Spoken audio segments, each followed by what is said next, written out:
Hi guys, welcome back to another episode of Random Rants with Random, with your host once again, Captain Lamo. So as you can see, after Kane's dip on the weekend, he's all swimming the Daintree River. He's running flawlessly still. He ran flawlessly for the whole weekend and he's still doing it now. Just giving him a bit of a run after washing him after the weekend. So there you go. How's he sounding, guys? He's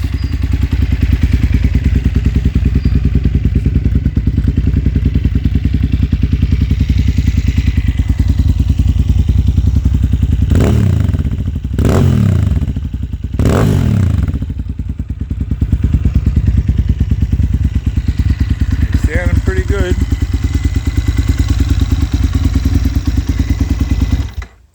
Should be enough of a warm-up, big boy.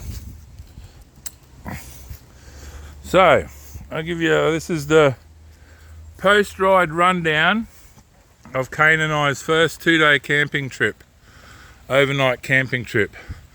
The plan was to go from here up through the Crab Track to Cooktown to a set of waterfalls on the way to Hope Vale called Isabella Falls.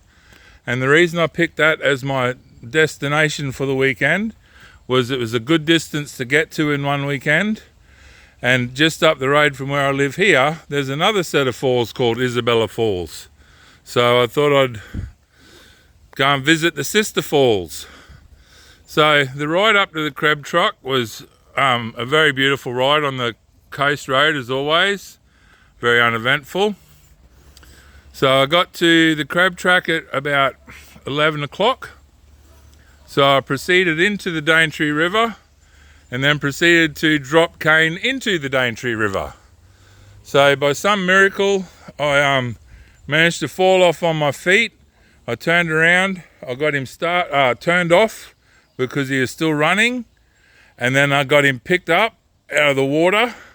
I've tried to count it the best I can on film, and I got it at about 7 seconds from falling off to being picked back up. So let me know how I went with that, guys, with a big 250 kilo bike underwater, because when I picked him up, the water hadn't ingressed far enough and he had a bit of a cough and a spit, and thank the moto gods he started and we got out of that croc creek under our own steam. So then we were onto the Crab Track, and that never fails to disappoint. It's always slippery and greasy, even when it's been dry everywhere else for weeks. And a couple of things have changed on the Crab Track. One of the things that have changed is when I used to do it 20 years ago, all the hard lines were the main lines, and the chicken lines you had to sort of look for them off the side, whereas now all the really hard lines have gotten pretty much too hard for most people, and the chicken lines are the main route. So you got to look for the hard lines, and the chicken line is the main track now. So trust me, the chicken line was more than technical enough for me and the big boy. So we got through unscathed, crossed every creek without falling over again, so happy with that. The only drama I had was the back brake faded on some of the steepest, slipperiest downhills. But that wasn't a huge issue because you just turn the engine off and use the clutch as your brake, which is what you do on really, really gnarly hills anyway. So I didn't film any of that because it wasn't really a big deal. So we got through the Crab Track unscathed, and that was an awesome ride. I love riding the Crab Track. And then we did the obligatory stop at Roaring Meg Falls, down for a look at the beautiful river down there. And then we're on to my biggest disappointment of the weekend. The Bloomfield Track is now a 2-lane bitumen road the whole way from the Daintree Ferry right up to the Cooktown intersection. And last time I was up there, it was all still a little bush track through the scrub. And I was so looking forward to doing that track again, but to find it was all bitumen, I was very disappointed. So because of that, I got to Lions Den at about 3 in the afternoon, so I was still a bit too early to stop there. So I thought, right, I'll get on and find somewhere near Cooktown and camp for the night. So I went on and I had a bit of a stop at the Black Mountain, where the 2 mountains that are just nothing but big black boulders. The two brothers fought over a woman back in the day, and they threw all the rocks at each other till they buried each other. And then I was into Cooktown. And then in Cooktown, I was asking about Isabella Falls. Is it worth going out there to camp? And everyone said, oh, it's a beautiful waterfall, definitely go out there, but you can't really camp out there. So I thought, oh, it's getting late now. It was about 5 o'clock by now. So I thought, I don't really want to go out in the bush that I don't know up here and try and find a camp. I could end up next to some crack den in the middle of the bush in the middle of the night. So I decided to find a caravan park. So I found the Cooktown Caravan Park. It's quite a little van park, but it was very nice, well looked after. And for one person to camp, it was only $15. So I thought that was a bargain. So I thought at least it's nice and safe. Got a beautiful lawn to have a little bit more padding to my sleep, which I didn't get much of. And got a pool there and all the amenities. So I thought, well, why not? I'm safe. So I ended up doing the Bear Grylls thing and living like an adventure rider, then living in a resort and going to a restaurant for dinner. So anyway, I got a couple of hours sleep that night, I guess, but not much. You'll tell if you followed my series. The morning I woke up there. So woke up, left the caravan park. Beautiful park. Like I said, if you're ever up in Cooktown, check it out if you want to stay the night. The Cooktown Caravan Park.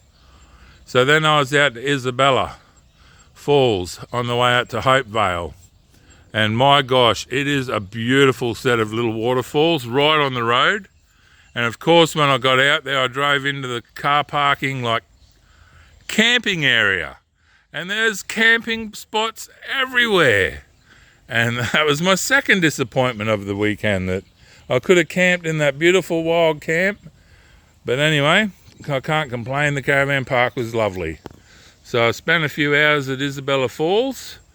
And then unfortunately, it was about 12 o'clock by the time I left there and had to get back to Cairns. So I was planning on coming back to Crab Track, but I just ran out of time, so I had to boost it all the way down the bitumen, all the way back to Mareeba. I was going to go down the bump track and the Black Mountain Road, rada, but I just ran out of time. And that was the third disappointment. I had brand new tyres on, new set of Motos, Traxinator on the back and Motos on the front. And they worked awesomely. The only problem is I burnt them off, didn't burn them off, but wore them off on the bitumen. But I'm definitely glad I had them for the Crab Track, because it was slippery and the big boy got me through unscathed without another stack. So a bit of a soft fall in the water to start, and a miracle that it started again. So there we go. It was an awesome 2-day camping trip ride, and I'm looking forward to my next one. So the series, if you want to follow it, it's called Nelly Over Before It Began, and the abbreviation of it is NOBIB, and it goes from part 1 through to part 10, and the pre-ride and the post-ride, which I'm doing now, aren't numbered as part of it, but it will be labelled as Nobib post-ride. And then there's two shorts that I'd really love you to check out and give me some feedback on, and they're part 1 and part 2 of Croc-Infested River, and Kane decides to go for a swim. So check them out and let me know. And then there's the long video that shows a much more expanded picture of the river as I'm coming across, but it's just got the sound of the motorbike going through. And then there's a heap of my minute of videos come out of it, a heap of drone footage. So yeah, I had an awesome weekend and we made it home safe. That's the main thing. Besides coming in the backyard, a little bit slow, I stalled the big boy and had a bit of a lay down in the backyard when I got home. So can't complain about that. Nice little lay down in the yard to finish the trip. So all good. And then I had to pick him up again, and I picked him up first go that time as well. But thankfully that time I could take my time to pick him up. So yeah, let me know if anyone else out there reckons they could drop a 250 kilo plus adventure bike in a river and then turn around and pick it back up before it got flooded and still be able to start it and get out. So I was pretty happy about that little effort. Used all of my yowie powers to pull that off. And like I said in one of the videos, the only thing I said was up, up. Because like most people, I've got to make a big song and dance on YouTube. But I sort of had to get my bike out of the water. So up, up are two secret yowie power words. And some people might think, oh wow, what a coincidence. Up in yowie is the same as up in English. Not quite. But if you want an explanation on that, you'll have to ask me. So there you go. The first 2-day adventure ride, taking the big boy up the crab track. And I'll tell you what, that crab track never disappoints. A few people underestimate it, but they get caught out. So we'll do a quick rundown. So first off, I'd only just installed the crash bars. And yes, that's from when I dropped it in the creek. But you'll think, geez, that scratched easy. But I just painted it with some cheap spray can black to see how they'd look black, because they were a grey colour. And I thought they'd look better black. So there you go, there's some battle damage from the weekend. But that's what they're there for. And the other thing I'm really impressed of is my soft panniers held up. And this is the side that went underwater, and they look a bit wet now because I've just hosed it. But because the style of these packs, there's absolutely no water ingress into my soft panniers at all. And the old Weldon helmet bag worked beautifully. And then there's that side that I haven't unpacked yet. Held up, stayed firm, didn't go loose for the whole trip. So that was their first big trip, fully packed out, and they did not fail to impress. And oh, one more thing. The night before I left on the trip, I did a video about how Kane was perfectly balanced. Now I've unpacked a couple of things, so he's not perfectly balanced anymore, but it only takes light pressure to get him rocking. So he's normally front wheel heavy, so it takes and the answer to my question is, does a perfectly balanced bike lead to a perfectly balanced ride? And the answer is an astounding yes. Kane felt so planted and just handled to perfection the whole ride. Just felt perfectly balanced. Just wanted to launch off every jump and just rail everything. The only problem is, if you watch my videos, the big boy's got very, very soft fork springs for me. So if anyone out there knows where I can get some fork springs for old Kane, let me know. If any suspension mobs out there want to sponsor me and put some fully six suspension on the big boy, let me know. I will definitely use it. So there you go. Our awesome first 2-weekend ride that almost didn't happen. Nearly over before it began. But we came through. We kept it real on the back wheel, didn't we, big boy? We sure did.